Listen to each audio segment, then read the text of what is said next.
हाय दोस्तों, मैं विकास Barnwal property plaza से। आज जो मैं आपको एक्सप्लेन करने वाला हूँ ये युवान ग्रुप डेवलपर हैं और प्रोजेक्ट का नाम है स्टेलर। ये नितिन कंपनी रोड थाने में बहुत फेमस है।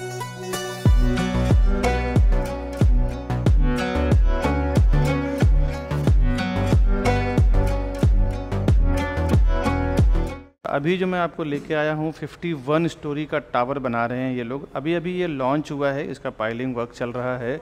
ये एक इसका 32 story mechanical car parking tower है जो वाइट एलिवेशन आप देख रहे हैं। इसके रूफटॉप पे टेम्पल्स, ओपन जिम और कुछ एमिनिटीज़ दिया हुआ है। यहाँ से आपको ये फ्रंट एलिवेशन है जिसमें ग्राउंड फ्लोर कुछ शॉपिंग दिया हुआ है और 4 माले का कॉरपोरेट कमर्शियल रहेगा, ऑफिस एरिया रहेगा। उसके ऊपर फिर ये पूरा एलिवेशन रेसिडेंशियल है जिसमें 31 और 32 ये दो जो फ्लोर हैं इसमें सारे एमिनिटीज़ रहेगा, जिसमें swimming pool, club house, gymnasium वगैरह सब कुछ इस 32 और 31 ये 2 फ्लोर पे रहने वाला है। इसमें एमिनिटीज़ का 2 फ्लोर ये प्लस इसके जो कार पार्किंग टावर है, मैकेनिकल कार पार्किंग टावर, इसके टॉप फ्लोर पे रहेगा ये। और ये देख रहे हैं आपको नितिन कंपनी रोड आता है जो सीधा सीधा आपको ईस्टर्न एक्सप्रेस हाईवे से अटैच हो जाता है। तो ये मैंने आपको मॉडल बताया है। बैक हैंड से मैं दिखाता हूँ इसका लैंड एरिया कितना छोड़ा हुआ है और इसका बैक साइड से क्या एलिवेशन है वो आप एक बार देख लें, समझ लें। 2 कॉन्फ़िगरेशन इसमें 2 BHK और 3 BHK 2 टाइप का फ्लैट है। अभी इसका पाइलिंग चल रहा है तो कंस्ट्रक्शन होके रेडी होके मिलने में 3 से 4 साल का टाइम तो नॉर्मली जो कंस्ट्रक्शन में लगता है वो आपको लगेगा, बट प्राइजिंग इसका काफ़ी अट्रैक्टिव है। अभी तक तो मॉडल के साथ में इतना इन्फॉर्मेशन दे रहा हूँ, आगे मैं आपको डिटेल बताता हूँ दोस्तों। Over 4,000 satisfied families with our company. Because we are working with Mumbai best reputed builders with 100+ team members. We are providing services like your dreams. And we have received 100 awards and certificates with over 15 years of experience. And 1200 project reviews on YouTube. The best real estate company, Property Plaza विकास बरनवाल। और आज जो project हम जानेंगे stellar के बारे में, युवान group का, तो मैं डिटेल आपको बता दूं।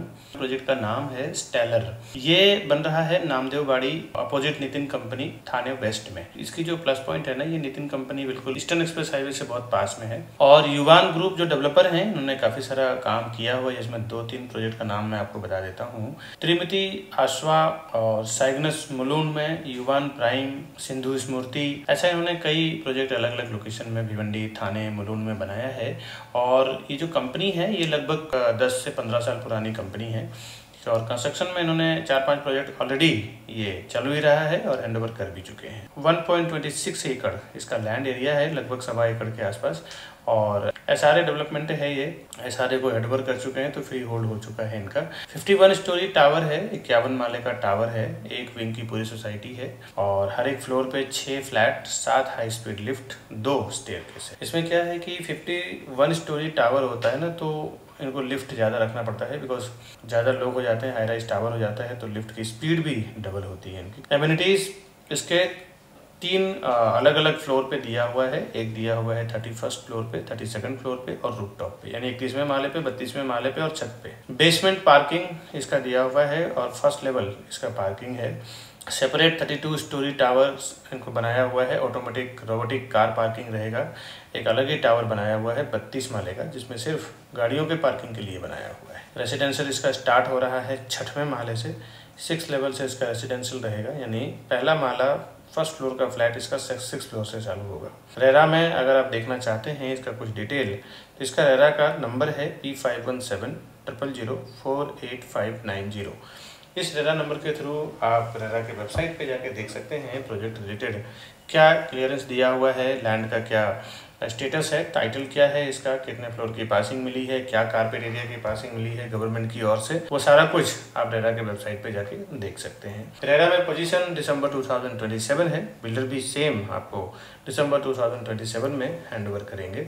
पूरे प्रोजेक्ट का सीसी रिसीव्ड हो चुका है और यहाँ से व्यू का अट्रैक्शन बहुत बढ़िया है। आपको पीछे का खाड़ी का व्यू मिल जाता है, रिवर का व्यू मिल जाता है और येऊर हिल्स का व्यू मिल जाता है और बैक साइड आपको सिटी का व्यू मिल जाता है। लोकेलिटी ज़्यादातर हिंदू लोकेलिटी के लोग हैं, हिंदू एंड कॉस्मो लोकेलिटी के लोग हैं और कंस्ट्रक्शन इसका लगभग 30 से 40% 30 to 40% कम्प्लीट हो चुका है। सारे बैंकों से अप्रूव्ड भी है, जिस भी बैंक से आप लोन लेना चाहें इजीली आपको मिल जाएगा।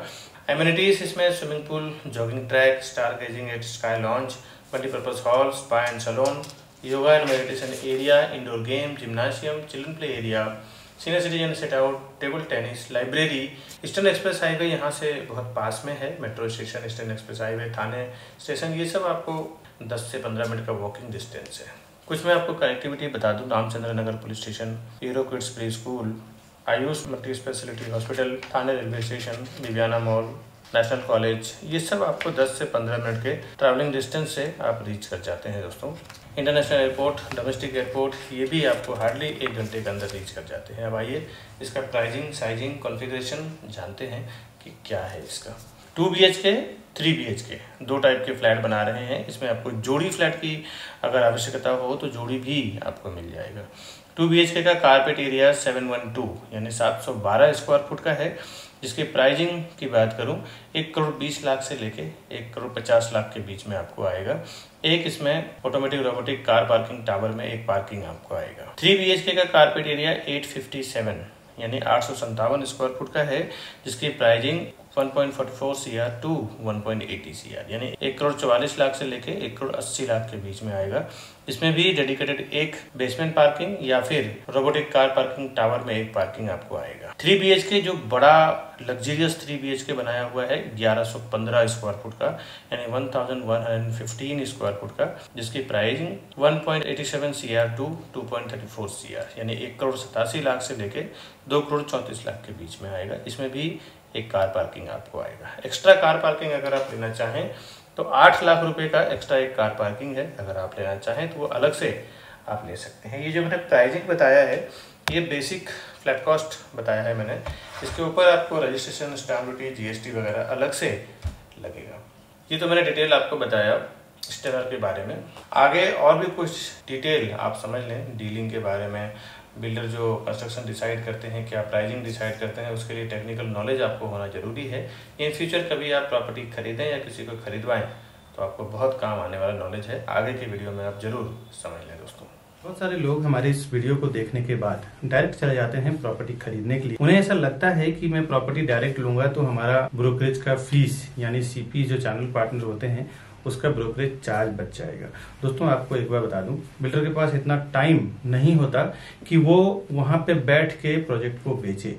क्या क्या चीजों को वो इंक्लूड करते हैं जब कोई भी फाउंडेशन वो डालते हैं ना किसी प्रोजेक्ट का है, तो एक नई कंपनी बनाते हैं ज्वाइंट वेंचर में या फिर खुद की CA के द्वारा, और उसके बाद क्या क्या चीजें कैलकुलेट होता है एक प्रोजेक्ट को सेल करने के लिए, वो आज आप ध्यान से समझें। पहले तो लैंड का प्राइस कैलकुलेट होता है, उसके बाद जो CA के चार्जेस होते हैं, इंजीनियर का चार्जेस होता है, आर्किटेक्ट का चार्जेस होता है, साथ ही साथ ये सब होने के बाद फिर वो कंस्ट्रक्शन होगा, उसके लिए एक कॉन्ट्रैक्टर को कॉन्ट्रैक्ट दिया जाता है। चलो इस कंस्ट्रक्शन को, पूरे बिल्डिंग को कंप्लीट करेंगे और बना के उसको हैंडओवर। साथ ही साथ म्युनिसिपल कॉर्पोरेशन MBMC होती है, BMC होता है, TMC होता है, कहीं ग्राम पंचायत होता है। तो ये सारों जो गवर्नमेंट बॉडी जहाँ पे काम करती है, गवर्नमेंट अथॉरिटी जहाँ पे काम करती है, वहां से परमिशन लिया जाता है। ये तो बेसिक बिल्डिंग और कंस्ट्रक्शन का खर्चा हो गया। इसके बाद ऑफलाइन मार्केटिंग, जो हाईवे पे होर्डिंग्स लगता है, बोर्ड लगता है, उसका पैम्पलेट्स होते हैं, उसका ब्राउसर होता है, उसका ऑनलाइन मार्केटिंग में जिसमें वेब पोर्टल्स होते हैं, जो प्रॉपर्टी पोर्टल्स होते हैं, जिसमें मैजिक ब्रिक, 99 एकड़ हाउसिंग, ये सब जो पोर्टल्स होते हैं। इसके बाद एजेंट मार्केटिंग की बात करता हूँ, जो रियल एस्टेट एजेंट यानी चैनल पार्टनर्स या प्रॉपर्टी डीलर्स को जो ब्रोकरेज दिया जाएगा वो भी, ये सारे प्राइस को इंक्लूड करके फिर डिसाइड होता है कि प्रोजेक्ट का पर स्क्वायर फुट प्राइस क्या होगा। बिल्डर पहले से ही सारे प्राइस को इंक्लूड करके फिर वो एक पर स्क्वायर फुट प्राइस बनाते हैं। इसके बाद जो वो सेल्स टीम हायर करते हैं, सेल्स टीम का भी जो 2 से 3 साल में क्या खर्च आएगा सेल्स टीम को लेके, एक 10 लोगों की या 8 लोगों की टीम होगी उस प्रोजेक्ट को बेचने में, उसका भी पूरा एक एक्सपेंस जोड़ दिया जाता है। पूरा एक्सपेंस जोड़ने के बाद पर स्क्वायर फुट प्राइस डिसाइड करते हैं, फिर मार्केट में लॉन्च करते हैं कि ये प्राइस में बेचना है। तो फ्रेंड्स कहां से आपका प्राइस बचेगा ये आप एक कैलकुलेशन लगा सकते हैं। आप देखें कहीं कहीं पे सोल सेलिंग टीम नहीं होती और कहीं कहीं पे उनकी सेल्स टीम नहीं होती, तो किसी किसी को मैंडेट दे दिया जाता है कि भाई मैं 500 से 1000 फ्लैट का प्रोजेक्ट बना रहा हूँ, मेरा काम है बनाना और आपका काम है सेल करना। दोस्तों उसमें ना एक अच्छा खासा पर स्क्वायर फुट पे कमाई होती है, 500, ₹1000 पर स्क्वायर फुट पे कमाई होती है मैंडेट टीम की। एक प्राइस डिसाइड होता है कि इतना बॉटम प्राइस आपका है, इसके ऊपर जो भी मैं प्राइस में सेल करूंगा पूरा का पूरा मेरा रहेगा। सपोज बिल्डर अगर 15,000 रुपया 15,000 रुपीज पर स्क्वायर फुट अगर प्राइस वो देता है सेल करने के लिए, और मैंडेट टीम जो होती है, सोल सेलिंग टीम जो होती है, अगर वो 16,000 रुपए पर स्क्वायर फुट में बेचती है तो ₹1000 पर स्क्वायर फुट का उसको अलग से कमीशन बन जाता है दोस्तों। तो ये कोई आपको नुकसान करने वाली चीज नहीं है। और सीपी के साथ जाने में क्या फायदा है आपको, फर्स्ट टाइम जब विजिट करते हैं ना बिल्डर के प्रोजेक्ट पे, उसी टाइम आप सीपी को साथ में लेके जाएं। नहीं तो कई बार ऐसा मैंने देखा है प्रैक्टिकल की, विकास जी मैंने जाके वहां पे विजिट किया है, अब आप बताइए प्राइसिंग में क्या करा पाएंगे। इस चीज को देख के दोस्तों मैंने कई बार देखा है कि एक बार जब आप बिल्डर के सिस्टम में एंटर कर जाते हैं, उनके सॉफ्टवेयर पे आपका नाम, आपका कॉन्टेक्ट नंबर जब एक बार रजिस्टर हो जाता है तो आप तकरीबन 3 से 6 महीने के लिए आप उनके साथ लॉक हो जाते हैं। उसके बाद जब क्लाइंट हमारे पास आते हैं, बायर हमारे पास आते हैं कि हमारा प्राइस का क्या होगा, डॉक्यूमेंटेशन का क्या होगा, उसके बाद हम कुछ नहीं कर सकते, क्योंकि डेवलपर का ये कहना है कि ये हमारे डायरेक्ट कस्टमर है, इसमें आप इंटरफेयर ना करें। आप इंटरफेयर करेंगे तो फिर कुछ मतलब नहीं है, आपको हम कंसिडर ही नहीं करेंगे, आपको हम काउंट ही नहीं करेंगे। तो कभी भी फर्स्ट टाइम जब आप बिल्डर के प्रोजेक्ट पे जाते हैं तो उसी टाइम आप अपने सीपी को साथ में लेके जाएं, जिसको भी उस प्रोजेक्ट के रिलेटेड नॉलेज है। अभी मैं जो भी मार्केटिंग कर रहा हूं ना अपने चैनल पे, इस सारे प्रोजेक्ट का आप देखें तो डॉक्यूमेंटेशन, डिटेल सब कुछ हमें पता होता है, तब जाके हम उस प्रोजेक्ट का प्रमोट करते हैं अपने चैनल पे, ऑनलाइन या फिर कोई भी वे से। प्रोजेक्ट का क्या डिमांड है, क्या सप्लाई है, उसका भी नॉलेज आपको नहीं है। रेरा के क्या नॉर्म्स लिखे हुए हैं, कमेंसमेंट सर्टिफिकेट क्या है, कब उसका ओसी आने वाला है, क्या उसका बिल्डिंग कंप्लीशन सर्टिफिकेट रहेगा, लीगल नॉर्म्स भी आपको पता नहीं होता है। उस एरिया में जो सीपी काम कर रहा है, चैनल पार्टनर काम कर रहा है, उसको पूरा ओवरऑल इन एंड आउट उस प्रोजेक्ट रिलेटेड पता होता है। दोस्तों कई बार हमने ऐसे बुकिंग करवाया है, देखा है कि जो डायरेक्ट कस्टमर गए हैं उन्होंने 15,700 में बुकिंग किया है, मैंने जो और मेरी टीम ने जो बुकिंग करवाया है 15,100, 200 में बुकिंग कराया है। कहीं ना कहीं 600-700 रुपए का फर्क पड़ता है। 1000 से 2000 स्क्वायर फुट का अगर आप प्रॉपर्टी लेते हैं तो 700 के हिसाब से 1000 स्क्वायर फुट की प्रॉपर्टी की कीमत में आपको 7 लाख रुपए का फर्क पड़ता है। करीबन अगर जोड़ी फ्लैट आपने लिया तो 14 लाख रुपए चला जाता है। ये प्रॉपर्टी का मामला है दोस्तों, यहाँ पे ना 2-5 हजार 10 हजार का गेम नहीं होता। अगर थोड़ी सी चीजें आपको पता ना हो ना तो सीधे सीधे 10-15 लाख रुपए आप ज्यादा से ज्यादा दे के आ जाते हैं।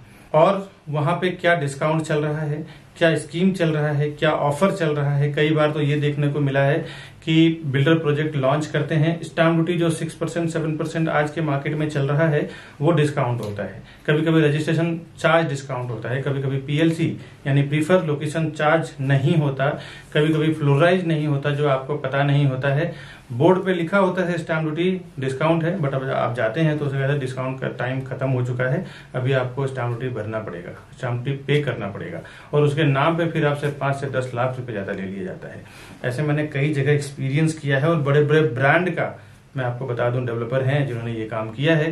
मैं ब्रांड का नाम नहीं लेना चाहता ऑनलाइन, नहीं तो मेरे ऊपर काफी रिस्क हो चुके, काफी सारे केसेस भी चल रहे हैं, तो मैं ब्रांड का नाम तो नहीं लेना चाहता, लेकिन जनरल सी बात बता दूं, बड़े बड़े ब्रांडेड डेवलपर की बात कर रहा हूं जिन्होंने स्टाम्प ड्यूटी डिस्काउंट बोल के कस्टमर से स्टाम्प ड्यूटी का पैसा ले लिया, फ्लोराइज ले लिया, और पीएलसी के नाम पे 4-4, 5-5 लाख रुपया ले लेते हैं ये कि भाई हम आपको फॉरेस्ट फेसिंग में देंगे तो 5 लाख रुपए एक्स्ट्रा लेंगे, हाईवे फेसिंग में देंगे तो नॉर्मल प्राइस में सेल करेंगे। जो कोई इन्वेस्टर्स होते हैं ना वो जानते हैं एक प्रोफेशनल्स की कीमत। कई बार मेरे जो इन्वेस्टर्स हैं, एनआरआईस हैं, अब्रॉड के हैं या इंडियंस हैं, तो वो कहीं भी ऑफलाइन ऑनलाइन उनको इन्फॉर्मेशन मिलता है प्रोजेक्ट का, तो वो सामने से आके एक बार कांटेक्ट करेंगे कि विकास जी हमने ये प्रॉपर्टी देखा है, आप या फिर आपका कोई सेल्स पार्टनर हो हमारे साथ चलो, हमें वो प्रॉपर्टी परचेस करना है। क्योंकि उनको पता होता है कि एक प्रोफेशनल पर्सन जो हमेशा उस काम को लेके प्रैक्टिस कर रहा है, उसको जो नॉलेज है, उसको जो एक्सपीरियंस है, वो नॉलेज एक्सपीरियंस के साथ काम करेगा। तो आपका काम रोज का प्रॉपर्टी सेल करना नहीं है। आप 10 साल 20 साल 30 साल में जो लोग प्रॉपर्टी खरीदते हैं ना, वही डायरेक्ट जाते हैं, कभी सीपी को छोड़ देते हैं, तो कभी जो उनको रास्ता बताते हैं चैनल पार्टनर या ब्रोकर, उनको छोड़ देते हैं और डायरेक्ट चले जाते हैं कि मेरा ब्रोकरेज बच जाएगा। दोस्तों जो हर 2 साल 3 साल में पैसे इन्वेस्टमेंट करते हैं, प्रॉपर्टी में ट्रेडिंग करते हैं, उनका पर्सनली एक सीपी या ब्रोकर या प्रॉपर्टी डीलर होता है जिसको वो हर प्रोजेक्ट पे लेके जाते हैं, वहां पे जाके वेरीफाई करवाते हैं, एक प्रॉपर डॉक्यूमेंटेशन चेक करवाते हैं, उनको सामने से ब्रोकरेज भी देते हैं, क्योंकि उन्हें पता है कि एक प्रोफेशनल पर्सन जो है वो अपने प्रोफेशन में एक्सपर्ट है, उसको साथ में लेना बहुत जरूरी है। ये नए लोग जो 10-20 साल 30 साल में जीवन में 1-2 बार प्रॉपर्टी खरीदते हैं ना, वही इस टाइप का काम करते हैं कि मैं प्रोजेक्ट पे जाऊं और हमारा ब्रोकरेज बच जाएगा, उसको क्रॉस कर दूं। ये सब कभी ना करें, बहुत सारे नुकसान से आप बच जाएंगे, आपको बहुत बेनिफिट होगा सीपी के साथ जाने में। आप ज्यादा से ज्यादा 1, 2 या 3 प्रॉपर्टी खरीदते हैं। हम लोग बिल्डर के साथ बल्क में साइन करते हैं, हम लोग 100-200 प्रॉपर्टी बेचेंगे। आप बिल्डर को 2 या 3 करोड़ 5 करोड़ का ट्रांजेक्शन कराएंगे, हम लोग 100-100 200 करोड़ 300 करोड़ दिलवाते हैं। आप एक जनरल सी बात सोचो दोस्तों, बिजनेस माइंडेड लोग, जो ज्यादा पैसा देता है ना उसका ज्यादा वैल्यू होता है। अगर हम 200 करोड़ 300 करोड़ बिल्डर को देने का कमिटमेंट कर रहे हैं, आप 1-2 करोड़ का अगर देने का कमिटमेंट कर रहे हैं, तो आप वो हमें ज्यादा एंटरटेन करेगा या आपको ज्यादा एंटरटेन करेगा, ये आप समझने की कोशिश करें। हम जाते हैं प्राइजिंग में सीधे जो वो प्राइस बोलते हैं उसमें 1000 रुपीज 500 रुपए पर स्क्वायर फुट डाउन कर देते हैं कि भाई हम आपको इतना माल बेच के देंगे, इतना प्रॉपर्टी बेच के देंगे, इतना हम टर्नओवर करवाएंगे आपका। बिल्डर भी समझता है कि हाँ ये करवा सकता है, इनके पास इतनी कैपेसिटी है, मार्केटिंग है। वो जो बेनिफिट होता है ना हमें बल्क में बेचने के लिए, वो हम अपने कस्टमर्स को ले जाके देते हैं। दोस्तों एक बात बता दूं, कोई भी डेवलपर कोई भी बिल्डर हमें कुछ फ्री में नहीं देने वाला है। हम पूरा का पूरा टीम जो हमारी काम करती है वो कस्टमर के फेवर में काम करती है। कस्टमर को भी प्राइस कम करवा के देंगे, सर्विस भी देंगे, डॉक्यूमेंटेशन भी चेक करेंगे, साथ ही साथ डेवलपर से जो हमें फीस मिलता है as a brokerage, as a CP channel partner का फीस मिलता है, वो अलग। तो ये दोनों लेवल पे आपको बेनिफिट हो जाता है।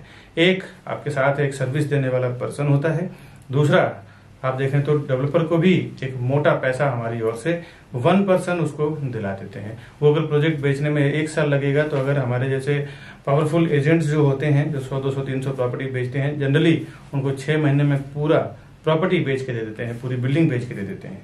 इसके लिए वो हमें ज्यादा एंटरटेन करेंगे, हमारे से प्राइसिंग पे ज्यादा नेगोशिएशन करते हैं। आपसे तो बेहतर ही रहेगा 2-3 प्रॉपर्टी आप खरीदेंगे, हम लोग 100-200-300 प्रॉपर्टी सेल करेंगे। इसीलिए हम लोग हमेशा कस्टमर के फेवर में ही काम करते हैं, ताकि कस्टमर अगर प्रॉपर्टी लेगा तो ही हम लोग फिर ब्रोकरेज बिल्डर हमें देगा, या तो हम as a channel partner work करें, एज ए प्रॉपर्टी डीलर, या फिर प्रॉपर्टी कंसल्टेंट आप हैं तो हम हैं। कस्टमर के लिए ही हम लोग ज्यादातर काम करते हैं, क्योंकि कस्टमर अगर प्रॉपर्टी का पैसा देगा तो ही ब्रोकरेज हमें मिलेगा, ब्रोकरेज फीस हमें मिलेगा। तो हमारा कमिटमेंट हमेशा ये रहता है कि बिल्डर को तो करना ही है, साथ ही साथ कस्टमर को ज्यादा से ज्यादा बेनिफिट कैसे मिल जाए, उससे हमें कई फायदे होते हैं। एक, फ्यूचर रेफरेंस हमारे लिए बढ़ जाता है। वो अपने रिलेटिव दोस्त को जाके बोलते हैं कि आप प्रॉपर्टी प्लाजा और विकास बरनवाल जी के साथ में काम करो, या फिर उनके टीम के साथ में काम करो, आपको बेनिफिट होगा।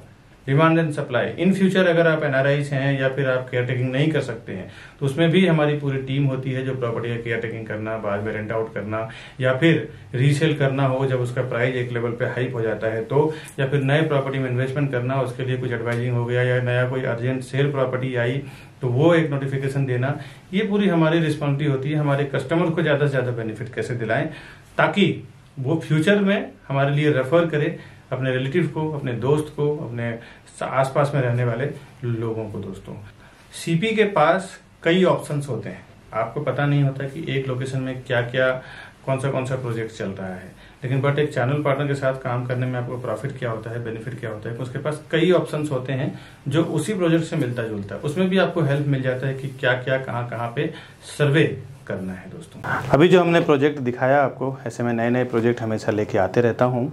आज के वीडियो में बस इतना ही, मिलूंगा नए वीडियो में नए प्रोजेक्ट के साथ, नए कोई अर्जेंट सेल वाली प्रॉपर्टी के साथ। तब तक के लिए हमें दीजिए इजाज़त। नमस्कारम।